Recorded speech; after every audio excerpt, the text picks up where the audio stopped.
ఇందాక మనం శారీ అనేది ఓపెన్ చేయడం అని చెప్పాం కదండి. సో శారీ ఇందాక నేను ఇది చూపించాను అనమాట. సాఫ్ట్ సిల్క్ అండి. Soft silk and gold zari weaving అండి. చూస్తున్నారు కదా, ఇది మొత్తం వచ్చేసరికి మనకి బ్లౌజ్ పార్ట్ అనమాట. బ్లౌజ్ పార్ట్ కూడా హ్యాండ్స్కి వచ్చేసి ఇలా కట్ వర్క్ బార్డర్ అయితే ఇస్తాడండి. చూడండి, కట్ వర్క్ బార్డర్ అయితే ఇస్తాడు. ఇది వచ్చేసి బ్లౌజ్ పార్ట్ అండ్ కట్ చెంగు. చూస్తున్నారు కదా, కట్ చెంగు ప్లెయిన్ ఇస్తాడండి. నెక్స్ట్ ఇంకా ఆల్ ఓవర్గా ఫ్లవర్ డిజైన్ అండ్ బూటా. చూస్తున్నారు కదా, ఫ్లవర్ డిజైన్ అండ్ బూటా అండి.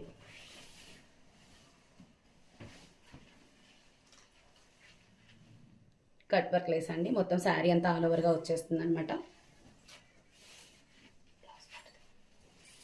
ఇది పళ్ళు పార్ట్ అండి. చూస్తున్నారు కదా, మొత్తం పళ్ళు పార్ట్ ఇలా వస్తుంది. సో శారీ కట్టుకుంటే ఆల్ ఓవర్గా ఇలా అయితే వస్తుందండి. సో బ్లౌజ్ ఇంకా ఎంచుకుంటే ఇలా వస్తుంది. సో దీంట్లో బ్లాక్ కలర్ కూడా అవైలబుల్గా ఉంది.